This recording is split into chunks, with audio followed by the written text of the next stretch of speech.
Mutual Broadcasting System presents The Mysterious Traveler, written, produced, and directed by Robert A. Arthur and David Copeland, and starring two of radio's foremost personalities, Lyle Sudrow and Robert Donnelly, in Behind the Locked Door.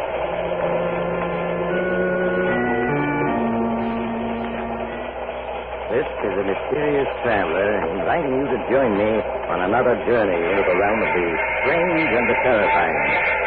I hope you will enjoy the trip, and it will thrill you a little and chill you a little. So settle back, get a good grip on your nerves, and be comfortable, if you can, as I bring you the strange and chilling stories so many of you have asked to hear again. I call it Behind the Locked Door.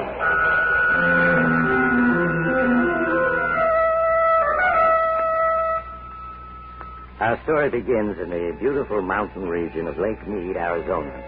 A convertible car is speeding along a deserted road which winds through the mountains. The car slows down, turns into a dirt road. A few minutes later, it comes to a stop before a small mountain lodge. Kathy Evans, an attractive girl in her early 20s, gets out of the car, runs up the steps of the lodge to the front door. She knocks impatiently, looking about anxiously.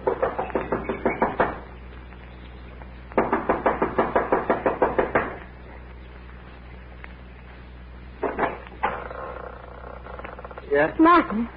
Kathy. I thought I'd find you here. Aren't you going to ask me? Go away, Kathy. Martin, what's wrong? Go away. Go away. Not until I find out what this is all about. Let me in. Are you alone? Hello? Yes. Martin, look at yourself. You haven't shaved in days. And Martin, those deep gashes on your face. How did you get them? It doesn't matter. Darling, you must have lost a great deal of blood. And you're feverish. Yes, I know. Is it true about Professor Stevens? Yes. How did you leave town so suddenly last night? The authorities are looking for you. What? Do they know I'm here? No. How could they? It was intuition that brought me here. They must have found me. Martin, nothing makes sense. You returned from an expedition last night alone, unexpected. You stay in town 1 hour and then vanish. Not even phoning me. It's best that way, believe me, Kathy. You've got to tell me everything that's happened. I can't, Kathy, I can't. I'm your fiancé. I've got a right to know. Kathy, go away, please. I won't go away until you tell me what's happened. If I do, then will you go? Yes. I don't know where to begin. I suppose if you can say it had a beginning. It was that day a little over 2 weeks ago in Professor Stevens' office.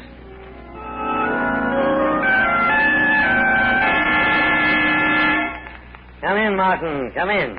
Have a seat. Thank you, Professor. Martin, how would you like to go exploring with me for, say, 10 days, 2 weeks at the outside? Exploring where? The Vermilion Cliffs along the Colorado River. I found some wonderful Aztec pieces there last summer. One large cave I stumbled on proved to be a veritable treasure trove. Yes, I've seen those Aztec pieces in the University Museum. Now, the Vermilion Cliffs still remain largely unexplored. I'm sure that we could turn up many more objects of interest. It certainly sounds intriguing. The only reason I hesitate, Professor, is because of Kathy. Oh, I'm sure she'd give you a 2-week leave of absence. Yes, I suppose so. How many of us would go? Well, it would just be you, myself, and an Indian guide, and 3 burros. I find that the fewer there are on an expedition, the better. Mm-hmm. When would we leave? Well, what about day after tomorrow? All right, Professor, I'm with you.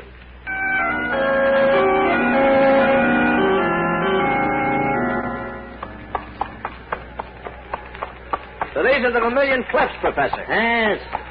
An awe-inspiring sight, aren't they? They're as breathtaking as the Grand Canyon itself. I had no idea they towered so high. Yes, they make you realize just how insignificant man really is. Yeah. Now, this region is so desolate, Martin, that it's all but unexplored. That's why I'm drawn to it time and time again. Yes, I can understand that. It represents the challenge of the unknown.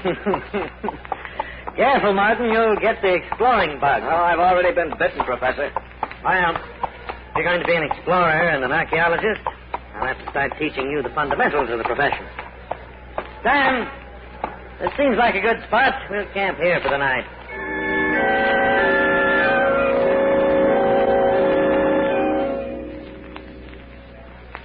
Phew. It certainly is hot, Professor. Exploring isn't as easy as I thought. Yeah. All right, Professor, what is it? For 20 minutes now, you've been sitting on that rock staring at that cliff. Note the boulders strewn over the face of that cliff. What about them? Well, that's a very peculiar landslide. If you carefully study the formation of it. What's peculiar about it? Many of the rocks look as though they'd been placed there by human hands. But why, and by whom? Well, one of the ancient Aztec forms of punishment was to seal a person in a cave by means of a landslide or just piling heavy rocks in front of the mouth of the cave. That landslide, there must be hundreds of tons of rock there. Yeah. Well, fortunately, we're prepared for it. Is that why you brought the dynamite along? Yes. Probably all we'll find will be a skeleton. In that case, it'll have been a waste of dynamite. However, we'll chance it. Oh, Sam. What do you want? Get the case of dynamite, Sam. I'm going to blast that landslide. Professor, better leave it same way it be. Why? Evil spirit sleep in cave. Better not wake him up. You really believe that? Martin, I wouldn't laugh.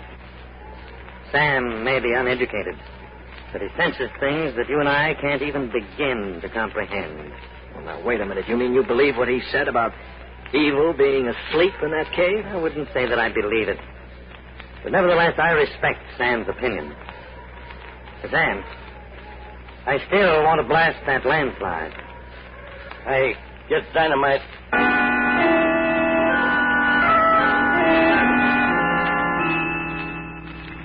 Keep your head down, Martin. When I set that dynamite off, there are going to be a great many rocks flying around. Don't worry, Professor. I've got cover. Sam, you ready? Yes, Professor. All right. Here goes.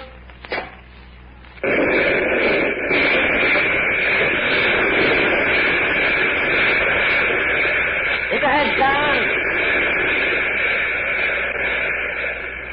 All right. It's safe now. Professor, I think you did it. I can see a small opening. It looks like I'm out of a cave. Yes, it is.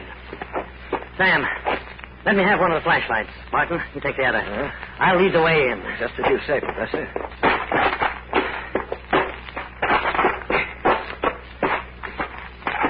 Here doesn't seem too bad in here. Yes, it's all right. Yeah, what's it noise? Just rats scurrying around. Oh. Certainly a huge cavern. Look at that ceiling. Must be 200 feet high. Look at the bats up there. Yes, huge ones. I have a feeling that this cavern and others extend for miles underground. Yeah, Professor, look. Skeleton. Yes. There's another one over there. Yeah. Let's see what else there is. Wagon train. What? Good Lord. Sam's right, it's a wagon train. A wagon train? Yes. There are at least 30 or 40 wagons in this cavern. Look, skeletons of horses. Yeah. Here's a skeleton with an arrow beside it. Let me see it. Oh. Appears to be a Navajo arrow. What do you think, Sam? Navajo. Professor, this wagon train, what's it all mean? Well, many years ago, this wagon train was attacked by Indians. Wagon train retreated into this cavern, hoping to save themselves that way. And then the Indians caused a landslide, sealing them in. Yeah. Poor devils. Look, notice that old gun lying there. Yeah. The flintlock seems to suggest this wagon train must be at least 100 years old. Yeah, probably headed for the California gold rush of 1848. Yeah. Well, we'll come back tomorrow and search this wagon train thoroughly. I'm sure we'll find many things of great interest. The next morning, after an early breakfast, Sam and I followed Professor Stevens back into the cabin. We spent the morning investigating the trunks and boxes we found on the wagons, and Among the moldy clothing and 101 household articles, we found faded letters and newspapers which showed the wagon train had crossed the Mississippi in the summer of 1849, headed west for California and gold. We finished rummaging among the effects of the wagons, and the professor suggested we explore the cavern. We followed him from one cavern to another, each varying in size. Now and then the professor would stop to mark our trail, for the caverns were honeycombed with countless passageways. How far do you think we've come, Professor? I should say we're about a mile from the wagon train. Huh? We'll go back a few more minutes. We go back now. This place is evil. Now, Sam, if there are ghosts here, they're only the ghosts of the people in the wagon train. They wouldn't harm I us. tell you, evil. Feel it. All around. We'll go back.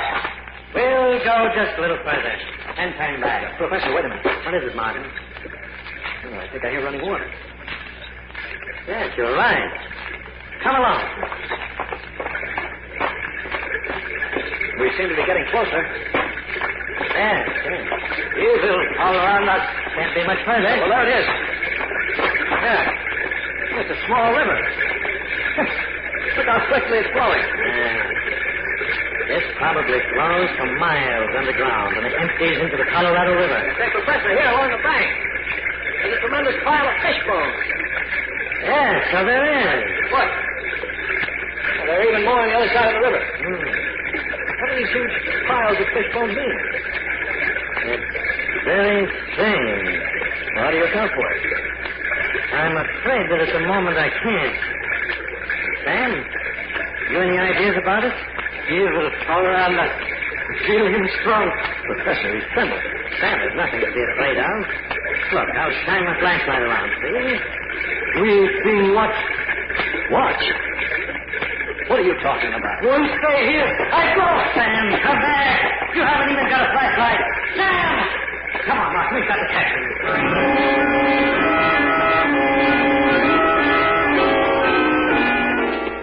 Sam! Wait for us. I can still hear his footsteps. We've got to catch him. You can stop a serious injury running in the dark like that. Sam! Wait for us. Professor, it's Sam. Screaming. This way. That fool's probably broken his leg. It sounds more like a fight. I think he's possibly fighting with him. He stopped. Sam, where are you? Keep shining the flashlight around. It can't be much further. Sam! There he is. Yes. He's just sitting against that boulder. His head down. Sam, give me a hand with you. God, Lord. Face. Neck. Yes.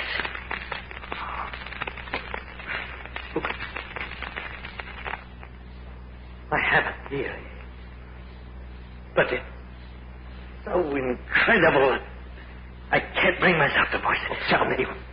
What do you think I'm insane? Tell me. What if the people of the wagon train, or rather the descendants, are alive here in these huge caverns? Oh, that's impossible. Why? Picture what happened the day the 150 people or so were sealed into this mountain with the Indians. What would have been the first thing they'd have done? Tried to dig their way out. Exactly. They start digging and find there are 100-ton boulders blocking the entrance, and they have no dynamite. They're forced to give up. Yes? They spend days looking for another way out, fail to find one. The day comes when all their food's gone. Starvation sets in. All right. Then that would mean they would all die. Not necessarily. The strongest of them stumble along in the darkness and find the underground river. They catch an abundance of fish and are able to survive. The huge fish bone piles along the river. Right. The river was an everlasting supply of food. They continue to live by the river in the dark. Some probably went insane, died. Others adjusted themselves to their new environment. Professor, you think those handful of survivors had descendants who are alive today inside this mountain? Yes, Martin. And it was one of them who clawed Sam to death. What can those descendants be like? Being born and living in darkness. I can only guess. I should imagine they'd be blind or near to it. But their other senses would be remarkably developed. Their physical appearance? I don't know. It's not like a nightmare. A nightmare you can't awaken from. What's to prevent them from attacking us? Our flashlights, for one thing. I'm sure light frightens them, just as fire frightens animals. Fortunately, I have a revolver. Well, we better move on. Wait a minute. What about Sam? There's nothing we can do for him now. Come along, Martin. We must find the trail I marked so that we can get out of here.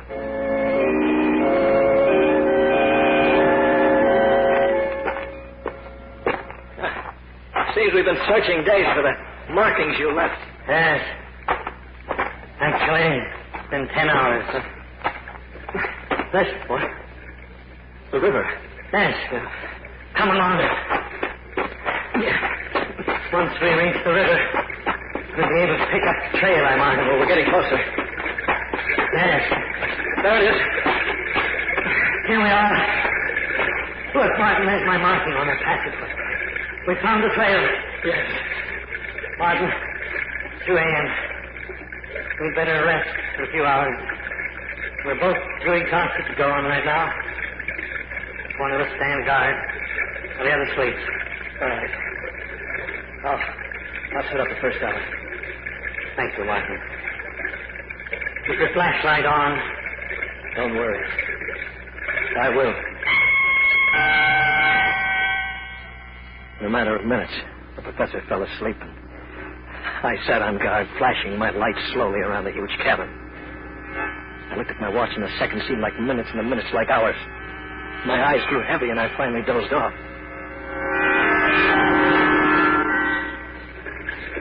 Suddenly, I awakened in the darkness to hear the professor screaming. Help me! Help me!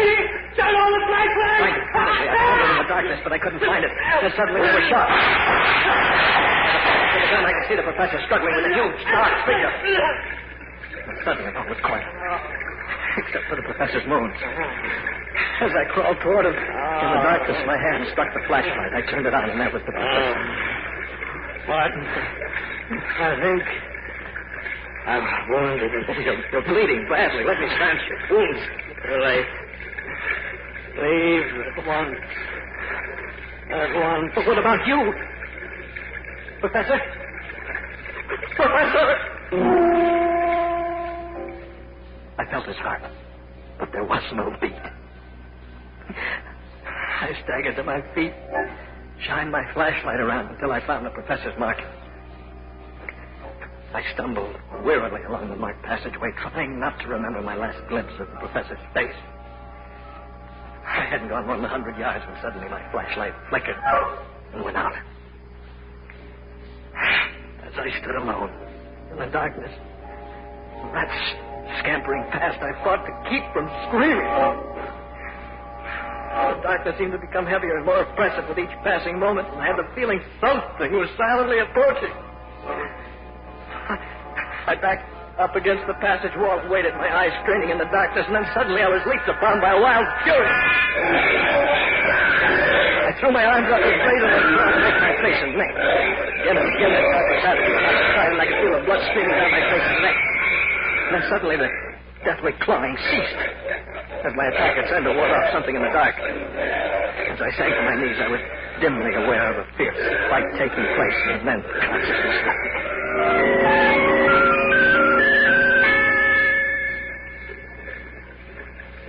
Later. How much later, I have no way of knowing.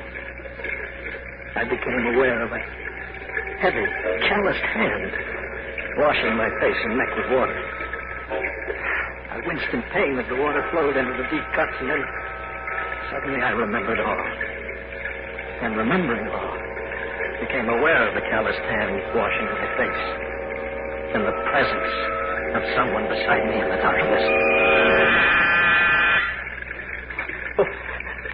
Who are you? For a moment, the hand hesitated, then resumed washing the neck. Well, can't you speak? Say something. A noise came from its throat that was more that of an animal than a human being. If I could only see you. Do you have any... It spoke. It seemed to repeat the word name, though I couldn't be sure. Faint from the loss of blood, I closed my eyes and fell asleep. When I awoke, my face and neck felt stiff and painful. It seemed to sense I was awake, for as I opened my eyes and stared into the darkness, it came to my side. Can't you understand anything at all? Don't my words make any sense to you? Why did you save my life? My hand brushed against its hand. I could feel the sharp, claw-like fingers on it. I reached out in the darkness as I touched its face. It bit my hand. I tried to get to my feet, but it placed a strong hand on my shoulder and held me down. At that moment, I realized that not only was it my savior, but my jailer as well.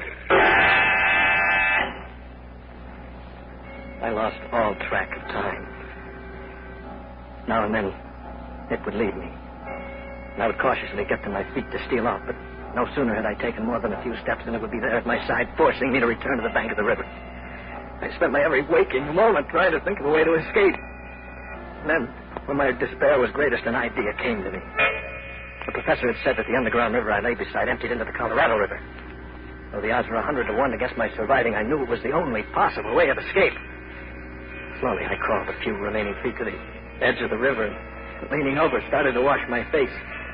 I could sense that it was watching me. I leaned forward a few inches more and fell into the river. As I came up for air in the swift flowing water, I heard a splash beside me. A moment later, I felt its arms around me. The current swept us along with breathtaking speed, and as we clung to each other, I discovered that it couldn't swim. For what seemed hours, the river swept us along in the darkness, and I felt myself losing consciousness as I attempted to keep the two of us above water.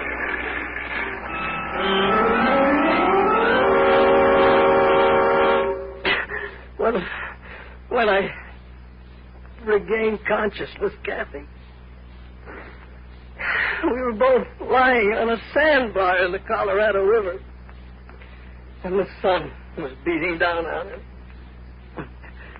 Darling, you're delirious from your wound. You need a doctor. I wish it were simple as all that. You're feverish. You need care. Go away, Kathy. Go away. How can I? Leaving you alone like this? Don't you understand? I'm not alone. She's here. She's here? Yes. Didn't I tell you? It turned out to be a she. Out of your mind. You don't know what you're saying. First saw her that first time. Lying unconscious on that sandbar, my first instinct was to leave her there, but how could I?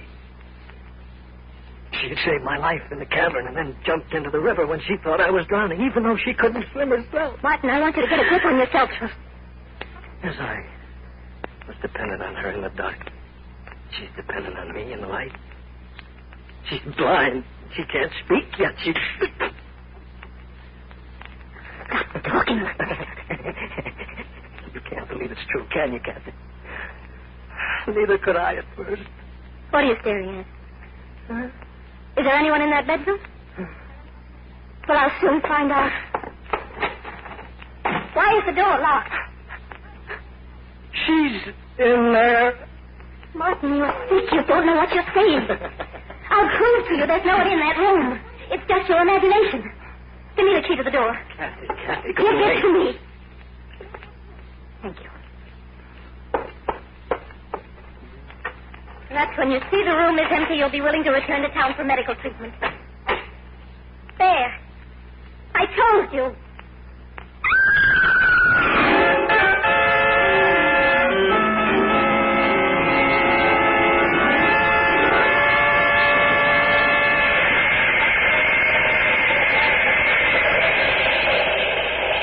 This is the mysterious traveler again.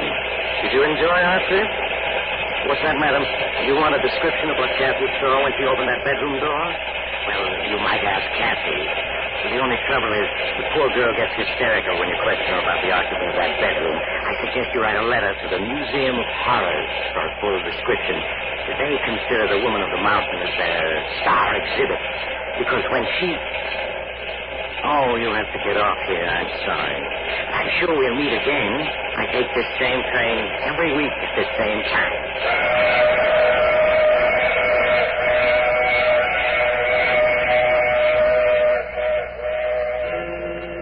You have just heard The Mysterious Traveler. You may now enjoy other exciting adventures of The Mysterious Traveler in the current issue of The Mysterious Traveler magazine. In our cast, Lyle Sudrow, Ann Shepard, and Robert Donnelly, with Maurice Tarple in the title role. Bill Tarkin speaking. This program came to you from New York. Mutual's ace commentator Cecil Brown, currently on a 3-month fact-finding tour of the world, heads for the Orient on the last lap of his history-making trip.